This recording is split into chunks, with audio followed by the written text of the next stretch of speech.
साथ मेरा अलग रिश्ता है। दिल्ली के लोग मेरा परिवार हैं। दिल्ली के लोगों को मैं तकलीफ़ में नहीं देख सकता। दिल्ली के लोगों का बहुत एहसान है मेरे ऊपर।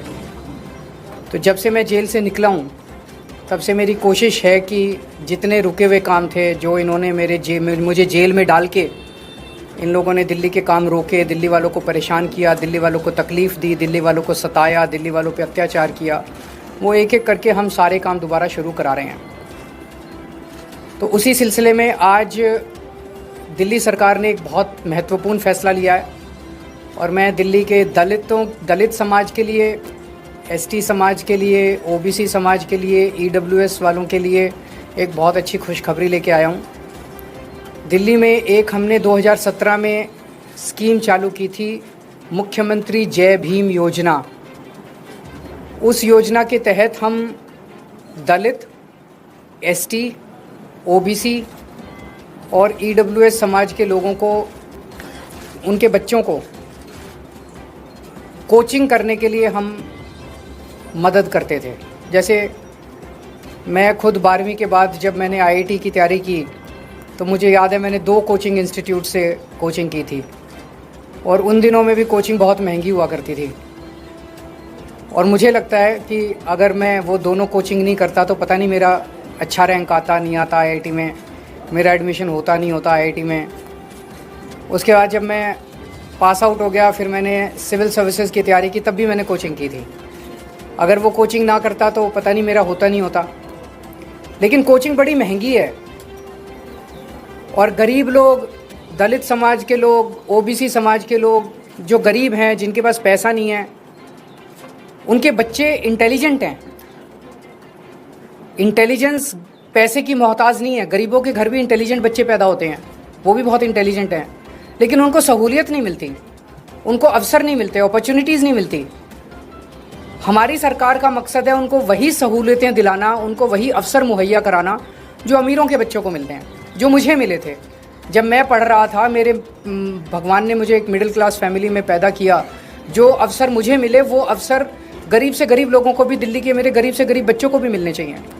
तो वो अवसर मुहैया कराने के लिए हमने स्कीम निकाली थी कि 12वीं के बाद या ग्रेजुएशन के बाद अगर कोई कम्पिटिटिव एग्ज़ाम देता है बच्चा, इंजीनियरिंग के लिए, मेडिकल के लिए, रेलवे के लिए, नौकरी के लिए, यूपीएससी के लिए, कोई भी वो देता है, अगर कोचिंग में एडमिशन लेता है तो उसको दिल्ली सरकार उसका कोचिंग का सारा खर्चा देती थी। और बाद में हमने उनको 2,500 रुपये महीना भी देना चालू किया था, ताकि पढ़ते वक्त वो कोचिंग इंस्टीट्यूट अगर जाना आना है उसके लिए, उसको जाने आने के लिए और उसके मिसलेनियस एक्सपेंसेस के लिए 2,500 रुपये महीना भी देना चालू किया था। कुछ अड़चनें कोरोना की वजह से आई और उसके बाद मेरे जेल जाने के बाद ये बिल्कुल ठप हो गई स्कीम। इसको ठप कर दिया गया, जानबूझ के इसको ठप कर दिया गया। लेकिन आज मुझे बेहद खुशी है पूरे दलित समाज को, ओबीसी समाज को, ईडब्ल्यूएस, हमारे गरीब भाइयों को बताते हुए कि आपके बच्चों के लिए आज दिल्ली सरकार ने इस स्कीम को दोबारा चालू कर दिया है। जितनी पुरानी पेमेंट्स बकाया थी, जिसकी वजह से ये पेमेंट्स नहीं की गई, मेरे जेल जाने के बाद पेमेंट्स रोक दी गई, वो पेमेंट्स अब वेरिफिकेशन वगैरह करके दोबारा कर दी जाएंगी। उनके इंस्टीट्यूट्स की पुरानी पेमेंट्स जो भी वेरिफिकेशन की प्रक्रिया वो करके, और इन स्कीम्स को दोबारा रजिस्ट्रेशन करके बच्चों को दोबारा मुहैया कराया जाएगा, सारी अवसर मुहैया कराए जाएंगे। और मैं भगवान से प्रार्थना करता हूँ कि बच्चे, हमारे गरीबों के बच्चे खासकर, खूब फलें फूलें, आगे बढ़ें, तरक्की करें, देश के विकास में योगदान करें। वो किसी भी तरह से दूसरे वर्गों से पीछे नहीं है, किसी भी तरह से दूसरे वर्गों से कम नहीं है। उन्हें अवसर हम पूरे देंगे। अगर कोई प्रश्न है तो।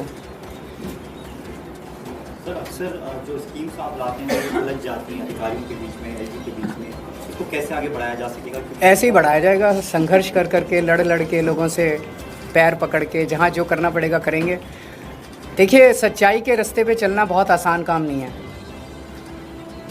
हमारे से पहले की जो सरकारें थी, अगर उसी तरह से हम भी चलते, कुछ लोग कई बार कहते हैं जी उनकी तो लड़ाई नहीं होती थी, पर उन्होंने कुछ किया भी तो नहीं था।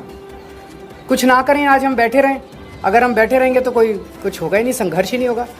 हम ये काम कर रहे हैं। हमने, मनीष सिसोदिया ने स्कूल ठीक किए इसीलिए वो जेल गए, सतिंदर जैन ने मोहल्ला क्लिनिक बनाए इसीलिए वो जेल गए, मैंने बिजली फ्री करी, इतने सारे काम करे इसीलिए मैं जेल गया, इसीलिए इतना संघर्ष है।